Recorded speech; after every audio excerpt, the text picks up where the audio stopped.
Lo vi. No por casualidad. No por error. Lo vi porque me senté a verlo. Era jueves por la tarde, 19:12, exactamente. Los niños estaban en la clase de inglés. Sergio dijo que tenía una reunión en el coworking de Gran Vía, y yo tenía una sospecha. Una de esas que no vienen de ninguna pista clara, sino del instinto. Del asco. De la intuición que solo se activa cuando algo dentro de ti empieza a morir. Tenía mis razones. 3 semanas antes, Sergio instaló una cámara de vigilancia en el garaje. Supuestamente porque últimamente había mucho robo en la zona.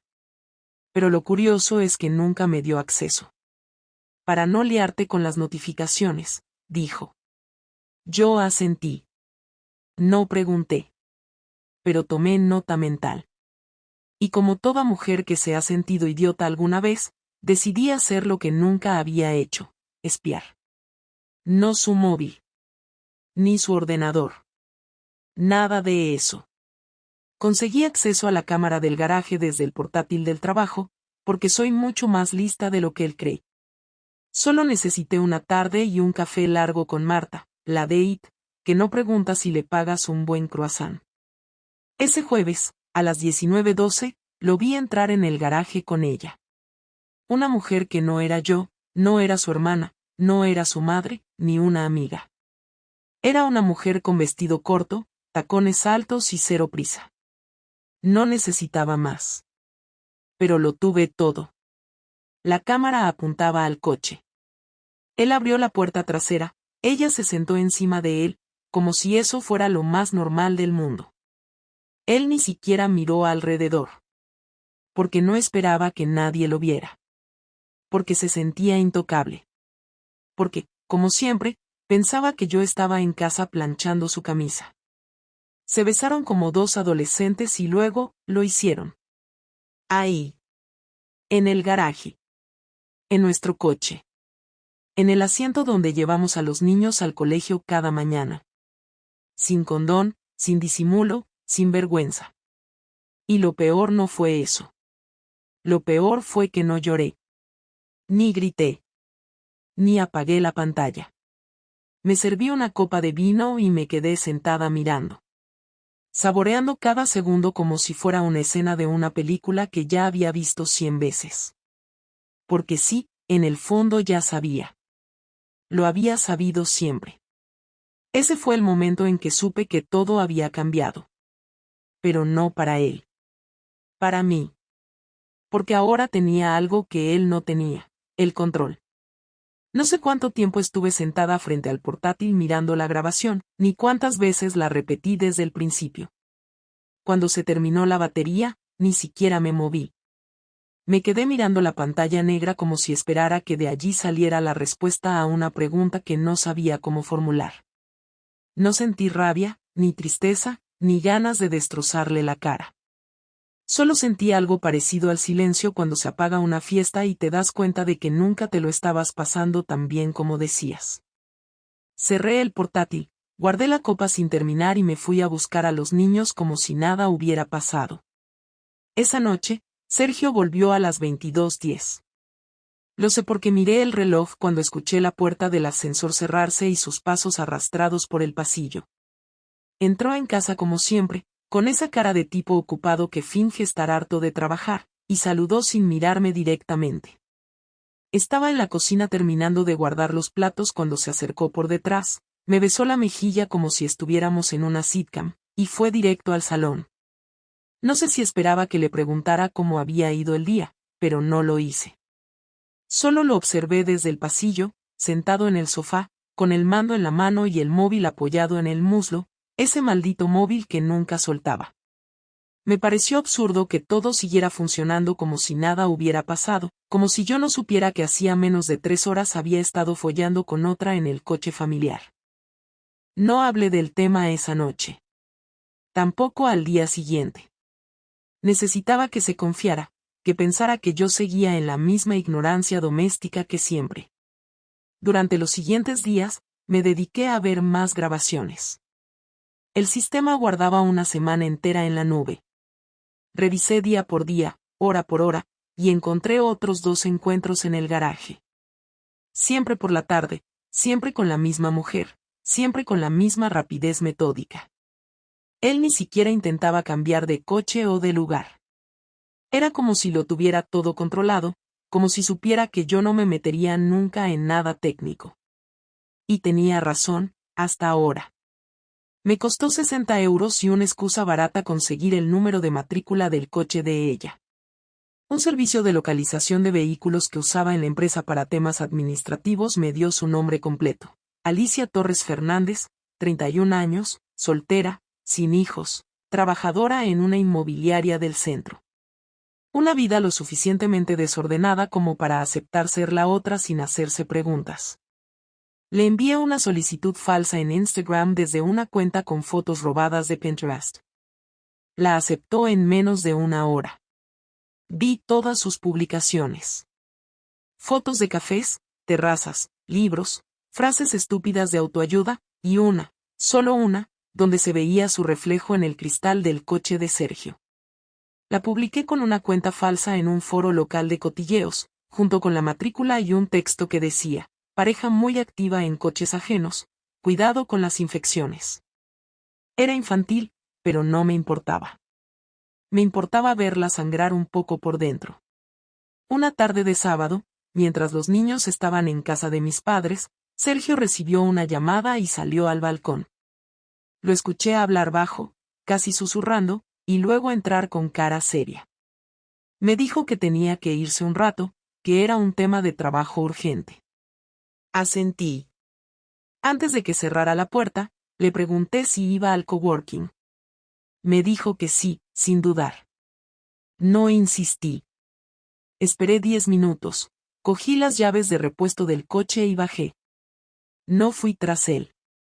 Fui a lo que sabía que le dolía más, su orgullo. En el trastero teníamos una caja con sus papeles antiguos de la universidad, certificados de cursos, cosas que guardaba como si fueran trofeos. Saqué todo eso y lo metí en bolsas. Luego fui al armario, cogí su ropa más cara, las camisas italianas, los zapatos de piel que se compró en Madrid en su último viaje de negocios, los relojes caros. Todo a las bolsas. Y después, al contenedor. No me tembló la mano. Volví a casa, encendí el ordenador y cambié todas las contraseñas de Netflix, Spotify, Amazon, incluso la del router. Lo dejé fuera de todo lo que solía usar a diario. Un castigo simple, sin drama, pero efectivo. Volvió a las 2 horas, preguntando si habíamos tenido un corte de internet. Le dije que no, que funcionaba bien. Probó con el móvil, falló. Fue al ordenador, falló. Me miró. Y ahí me vio diferente. No sé qué expresión tenía, pero no era la de siempre. Preguntó qué pasaba. Le dije, ¿y a ti qué te importa? Fue la primera grieta visible. Él no sabía todavía lo que yo sabía, pero ya empezaba a oler que algo no iba bien. Porque por primera vez, no reaccioné como la mujer que se calla, que espera, que comprende. Me limité a seguir viendo la tele, como si él ya no tuviera ninguna importancia en esa casa. Y no la tenía. Fue el martes siguiente cuando por fin explotó todo. Yo ya no tenía ganas de disimular nada, pero tampoco pensaba darle el gusto de provocarle directamente. Estaba esperando que fuera él quien se acercara, que se diera cuenta de que el ambiente en casa se había congelado, que ya no había risas, que los niños se habían dado cuenta de que mamá y papá ya no se tocaban ni se miraban como antes. Y lo notó. Sergio no era tonto. Tal vez fue siempre un cobarde, pero tonto no. Notó el silencio, la frialdad, el desprecio silencioso que se acumulaba como polvo en cada rincón. Esa tarde me esperó en la cocina mientras yo terminaba de doblar la ropa de los niños, sin decir nada. No me saludó. No me ofreció ayuda. Solo se quedó allí, con los brazos cruzados, apoyado en la encimera como si estuviera decidiendo si hablaba o no y habló. «¿Me vas a decir de una vez qué te pasa?», soltó sin rodeos. Me giré lentamente y lo miré a los ojos por primera vez en días. «A mí», respondí sin sorpresa, Yo estoy perfectamente, Sergio, tú no. No me jodas, Clara. Llevas una semana comportándote como si fuera un intruso en esta casa.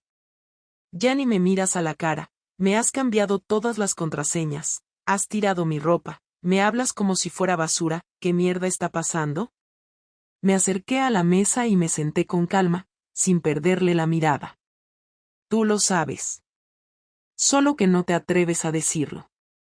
Igual que no te atreviste a borrar la grabación del garaje. Su expresión cambió en un segundo. La mandíbula se le tensó, los ojos se le abrieron apenas, pero suficientes para confirmarme todo. No era sorpresa. No era confusión. Era miedo. Y rabia. ¿Qué grabación? Intentó fingir. Yo solté una carcajada sin emoción, como quien escucha un mal chiste por segunda vez. No te esfuerces, Sergio. Lo vi. Todo. El jueves. En nuestro coche. En el garaje. Con la tal Alicia Torres, la de la inmobiliaria de la calle Cuba. 31 años, pelo castaño, culo operado y cero respeto por las familias ajenas. Te vi metiendo tela como si fueras un adolescente sin cerebro. ¿Te parece que estoy exagerando si desde ese día no me apetece mirarte ni respirar el mismo aire que tú? Él se quedó quieto, sin saber si acercarse o correr. Lo vi apretar los puños, tragar saliva, moverse apenas un paso hacia mí. No tienes ni idea de lo que estás diciendo. No fue así. No pasó lo que tú crees. Levanté la voz, por primera vez en años, sin perder el control, pero con la seguridad de alguien que ya no tiene nada que perder. Lo vi, Sergio. No me vengas con cuentos. Lo vi con mis ojos. ¿De verdad vas a negar lo que está grabado? ¿Me vas a decir que no era tu coche, que no era tu polla dentro de esa mujer? ¿Qué esperas? ¿Que me crea que fue un masaje de espalda? Se quedó mudo. Se sentó. Me miró con la cara desencajada. Supongo que no esperaba que yo fuera tan directa, que dijera las cosas así, sin rodeos, sin llanto. Pero es que ya no tenía lágrimas. No para él. Vale. Está bien. Lo admito. Pasó. Pero no fue lo que tú piensas. Fue una cagada, un momento, algo que no significa nada. Me sentía mal, necesitaba desconectar, y ella fue una manera estúpida de hacerlo. No la amo, no quiero nada con ella. Fue sexo, Clara. Solo sexo. Tú y yo somos otra cosa. Somos una familia. Esto no tiene por qué arruinar todo lo que tenemos. Podemos superarlo. Me quedé callada unos segundos, tragando la bilis que me subía por la garganta. Me incliné un poco hacia él, sin bajar la voz. No me hagas reír. Me follas la confianza durante semanas, me conviertes en la imbécil que cuida a tus hijos mientras tú te desfogas con otra en el coche, y ahora me vienes con la palabra familia. La palabra familia te queda grande, Sergio. Tú no me respetas. Ni a mí, ni a tus hijos. Solo te respetas a ti mismo. Y ni siquiera eso. Se pasó las manos por la cara, como si eso pudiera borrar el asco que sentía yo al mirarlo. ¿Qué quieres que haga? ¿Que me arrastre? ¿Que me humille? No puedo volver atrás, Clara. Pero podemos arreglarlo. Si tú me dices que luchamos, luchamos. No voy a luchar por algo que tú decidiste romper cuando abriste la puerta de ese coche. No te fuiste una vez, Sergio. Fuiste 3. Y no me pidas que crea que fue solo un error cuando lo repetiste como si fuera una cita en el calendario. No fue una confusión. Fue una elección. Y eso es lo que más me jode, que lo elegiste sabiendo que yo estaba aquí, creyendo en ti. Se levantó bruscamente, empujando la silla. Ya está bien, sí, la cagué, ¿y tú qué? Tú nunca has hecho nada mal, tú eres perfecta, ¿tú no te has cansado nunca de mí? Sí. Me cansé de ti hace tiempo. Pero no me abrí de piernas para otro. Me aguanté. Me quedé. Me tragué tu rutina, tu ausencia emocional, tu móvil que no se suelta ni en el baño. Y aún así, te fui leal. Así que no me vengas a repartir culpas como si esto fuera un empate. Porque no lo es. Se calló. Me miró como si estuviera viendo a una extraña. Y en parte, lo hacía. Porque esa Clara que tenía delante ya no era la misma. Y él lo sabía. Lo primero que noté fue el silencio. No el típico silencio de alguien que se encierra en sí mismo, sino ese otro, el silencio que viene después de una decisión. Sergio no gritó más, no insistió, no lloró, no suplicó. Se quedó quieto. Ni siquiera volvió a intentar tocarme. En los días siguientes se comportó con una precisión que daba miedo. Se levantaba temprano, preparaba el desayuno de los niños, los llevaba al colegio, volvía, se duchaba, se iba al trabajo. No hablaba más de lo necesario y no me dirigía ni una sola mirada que no fuera estrictamente práctica. Al principio pensé que era su manera de castigarme por no aceptar sus disculpas, pero algo en su forma de moverse, en su manera de revisar su correo o de contestar mensajes con una tranquilidad casi calculada, me hizo sospechar que no era solo dolor o vergüenza lo que lo tenía tan callado. Había algo más. Una tarde de viernes, encontré encima de la mesa del comedor una carpeta negra con nuestro apellido impreso en la tapa. Adentro había copias de todos nuestros documentos financieros. Extractos bancarios, movimientos de las tarjetas, los contratos de la hipoteca, papeles del coche, hasta los historiales de pago de la guardería de los niños. En la última hoja había una tabla impresa con 2 columnas, en una ponía Clara, en la otra Sergio.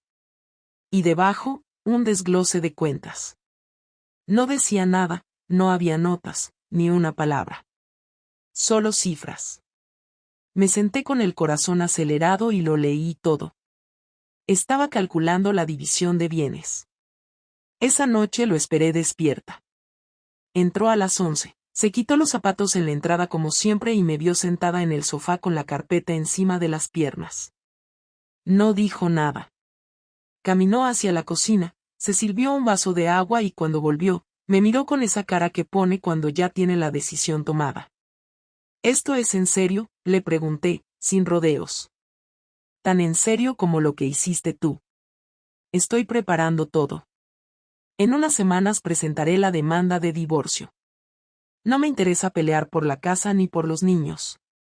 Quiero que todo sea rápido, limpio y sin dramatismos. Lo único que quiero es salir de esta farsa. ¿Estás seguro de que eso es lo mejor para los niños?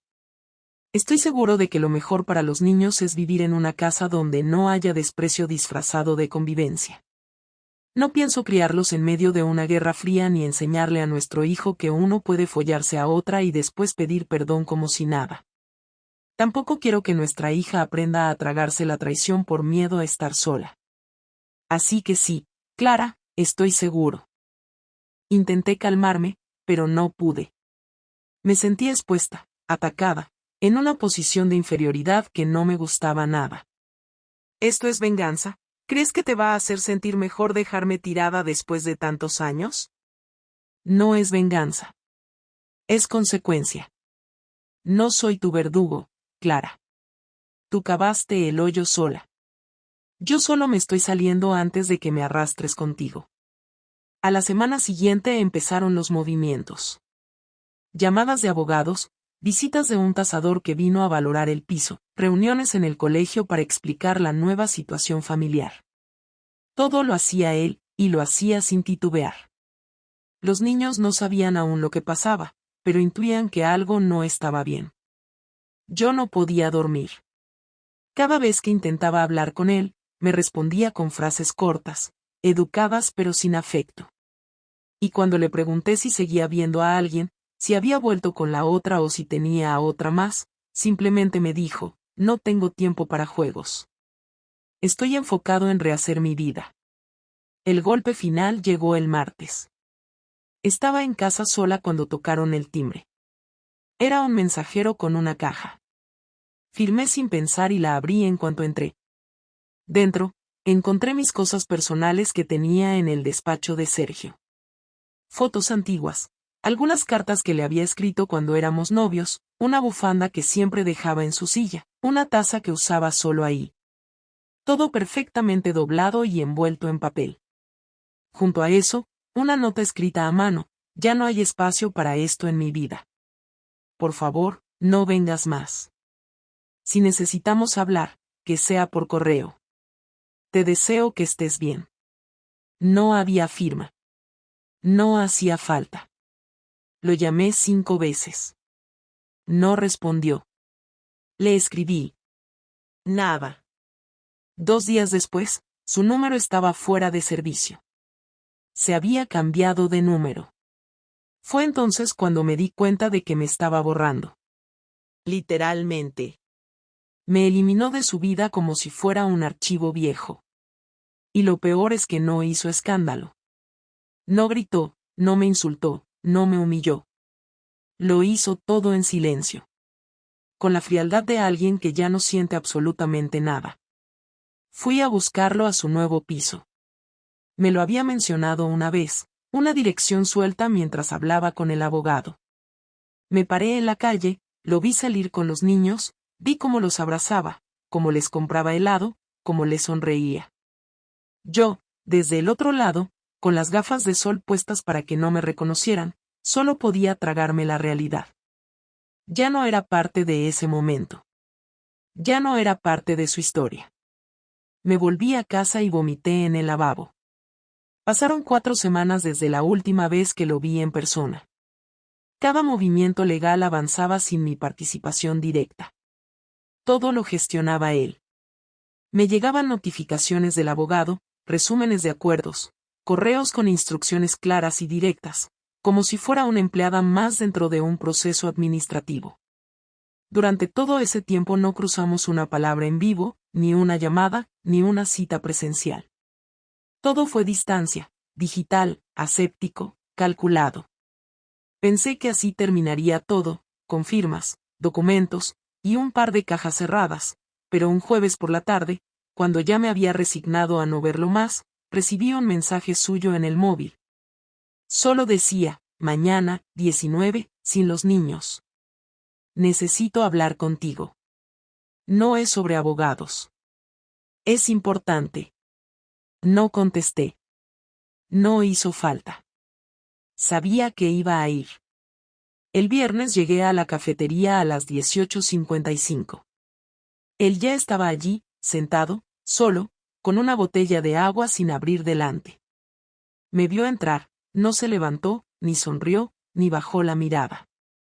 Me limité a sentarme frente a él. No pregunté por qué me había citado. Solo lo miré esperando que hablara. Y lo hizo. Esto no es una despedida ni una negociación. No vengo a hacer acuerdos nuevos ni a discutir nada pendiente. Solo quiero que entiendas ciertas cosas. Después de esto, no volveremos a tener este tipo de conversación. Ni en persona, ni por mensaje, ni por teléfono. Quiero cerrar este capítulo de forma definitiva. Asentí sin hablar. Noté que tenía una carpeta junto a él, otra más. Abrió y sacó unos papeles. No eran documentos legales. Eran dibujos de los niños, una carta escrita por nuestra hija a los 6 años donde decía que quería que su papá y su mamá vivieran juntos para siempre, una foto de los 4 en la playa de Peñíscola cuando aún parecía que éramos felices. Me los puso delante. No traje esto para hacerte sentir culpable, Clara. Lo traje porque necesito que veas todo lo que se rompió por culpa de una decisión tuya. Porque por más que ahora quieras reconstruir algo o quedarte con ciertas partes de lo que fuimos, ya no hay base. Lo que se rompió no fue una promesa o una rutina, fue la estructura entera. Te fuiste en silencio, pensando que yo nunca iba a descubrir nada, pero lo más jodido de todo no fue verte con otro. Fue descubrir que mientras yo te cuidaba, tú ya no me cuidabas a mí. Intenté responder, pero me interrumpió con la mano. Déjame terminar. No te cité para discutir, te cité para cerrar. Quiero que entiendas que no estoy herido. No más. Al principio sí, no te lo voy a negar. Me dolió como no me había dolido nada en la vida. Me sentí invisible, desechado, sustituido, burlado. Pero luego, al entenderlo todo, al ver cómo actuaste, me di cuenta de que ese amor que yo defendía ya no existía desde hacía mucho. Tú no fuiste leal, no porque te acostaras con otro, sino porque mientras yo seguía apostando por esta familia, tú ya habías dejado de jugar. Me apoyé sobre la mesa, sintiendo una presión en el pecho que no sabía si era rabia, tristeza o impotencia. Yo no me fui porque no te quisiera. Me fui porque me sentía muerta por dentro. Porque no hablábamos, porque vivíamos como compañeros de piso, porque dejaste de mirarme con deseo hace años. ¿Y tú crees que a mí no me pasaba lo mismo? ¿Tú piensas que yo no sentía el peso de la rutina, del cansancio, de los días iguales? Pero yo no usé eso como excusa para acostarme con otra persona. Yo seguía ahí. Aguantando, hablando, preguntándote cada tanto si necesitabas algo. Pero tú te lo guardaste, lo tapaste, y luego te metiste en un coche con un desconocido como si todo lo demás no importara. Y lo hiciste varias veces, ¿sabes cuántas veces vi esa grabación? No por masoquismo. Porque no podía creerlo. Porque me dolía más la naturalidad con la que lo hacías que el acto en sí. No era rabia sexual. Era indiferencia emocional. Eso es lo que me mató. Me quité las gafas de sol, no por estilo ni por comodidad, sino porque necesitaba mirarlo directamente. No sé qué más quieres que diga. Lo hice. Me equivoqué. Lo acepto. Pero tú no estabas. Estabas físicamente, pero emocionalmente no estabas. No estoy justificando nada, pero tampoco voy a dejar que me hagas cargar sola con una historia que tú también ayudaste a matar. Yo acepto mi parte. Claro que sí. No soy un mártir. Fui ausente a veces, fui seco, fui cansado, pero no fui infiel. No mentí, no jugué. Si algo aprendí de todo esto es que puedes estar equivocado en muchas cosas, pero hay una que no admite debate: la traición siempre es una decisión, Clara. No es una consecuencia. Es una elección. Y tú elegiste. Se hizo un silencio largo. Ninguno de los dos miraba a los ojos del otro. Finalmente, él recogió los papeles, los metió de nuevo en la carpeta y la deslizó hacia mí. Quédate con esto. No es por ti, es por los niños. Que cuando crezcan, si alguna vez preguntan por qué, puedas mostrarles algo más que un archivo de divorcio. Que sepas explicarlo sin inventar, sin maquillar. Yo ya tengo mi versión. Y es la verdad. Me levanté sin decir nada. Caminé hacia la salida sin mirar atrás. Al cruzar la puerta, quise llamarlo. Detenerlo. Decirle que me perdonara, que lo intentáramos, que no me dejara con este vacío, pero no pude.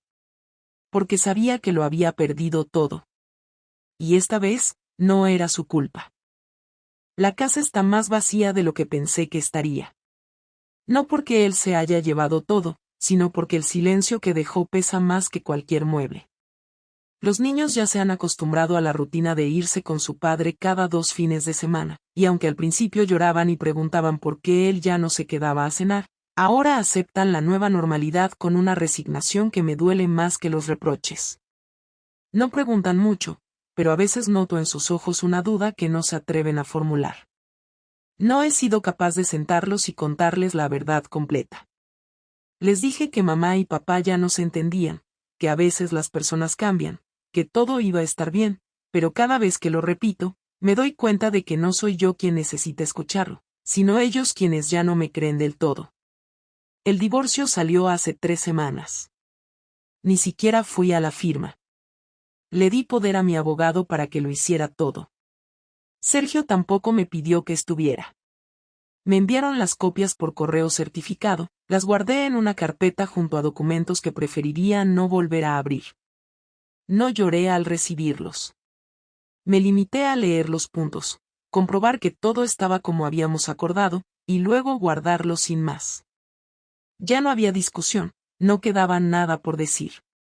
Pensé que después del proceso sentiría alivio, que habría algo parecido a una paz nueva, una oportunidad para recomenzar, pero la realidad es que no hay nada de eso. Hay rutina, tareas, trabajo, responsabilidad, pero nada que me haga sentir que he salido ganando algo. Intenté contactar con Iván, el hombre con quien había empezado todo, pero él ya no respondió. No lo culpo.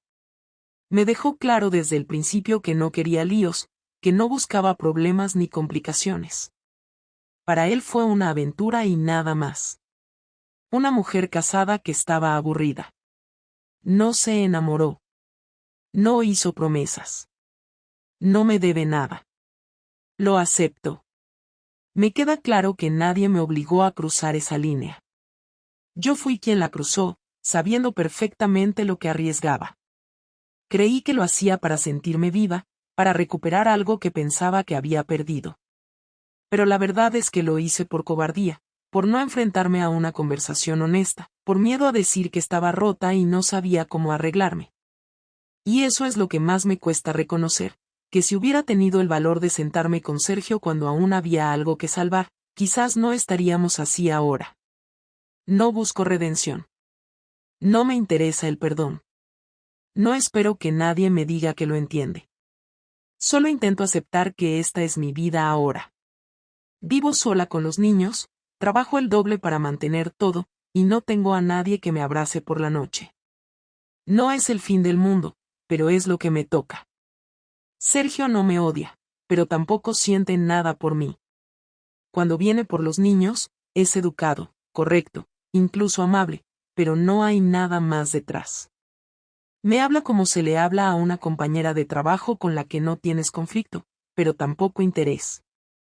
No hay sarcasmo, no hay ironía, no hay rencor. Eso es lo que más me duele. El que no me insulte, el que no me recrimine, el que no me llame infiel, ni me diga que lo destruí todo. Porque eso solo significa una cosa, ya no le importo. El otro día lo vi en el supermercado con una mujer. Morena, alta, con pinta de profesora o arquitecta. Iban riendo, con los carritos separados, como si no quisieran parecer pareja, pero se notaba que había algo entre ellos. Me vio. Me saludó con la cabeza. Nada más. No se acercó, no hizo un gesto incómodo. Solo me reconoció y siguió con su vida. Yo fingí que miraba las botellas de vino. Me ardía la cara, no por celos, sino por saber que estaba viendo, en tiempo real, la vida que ya no era mía. Me han ofrecido salir, tomar algo, incluso me han escrito por redes algunos hombres que conocía de antes, pero no tengo ánimo. No me siento lista para empezar algo con nadie, y lo peor es que tampoco tengo ganas de estar sola. Es una contradicción asquerosa. No quiero pareja, pero no soporto el vacío. No quiero promesas, pero echo de menos que alguien me mire como si valiera algo. En los últimos meses he pensado mucho en lo que hice, no como justificación, sino como análisis. ¿Qué fue lo que falló exactamente? ¿Fue el sexo? ¿Fue el silencio? ¿Fue la rutina? ¿O fui yo? Llegué a la conclusión de que no hubo un solo motivo. Fue una acumulación de cosas. Una desconexión progresiva, una serie de renuncias pequeñas que se fueron apilando hasta que ya no había forma de encontrar el camino de vuelta. Y aún así, él no lo hizo. Él se quedó hasta el final. Fue leal hasta que dejó de tener sentido seguir siéndolo. Aprendí muchas cosas. Aprendí que no siempre el que comete el error es el único culpable, pero también entendí que el que traiciona, asume un peso que no se va nunca. No se trata de si alguien lo descubre o no. Se trata de la imagen que tienes que soportar cada vez que te miras al espejo. Yo puedo seguir trabajando, criando a mis hijos, pagando facturas, viviendo el día a día. Pero nunca más voy a sentirme limpia. Nunca más voy a poder decir que hice todo bien. Y eso, en realidad, es la única condena que importa. Ahora solo me queda seguir. No hay otra opción. No por valentía, no por orgullo, no por esperanza. Solo porque la vida no se detiene. Y aunque no haya nadie esperando al final del pasillo, Hay que levantarse igual. Porque si no lo hago yo, nadie lo va a hacer por mí.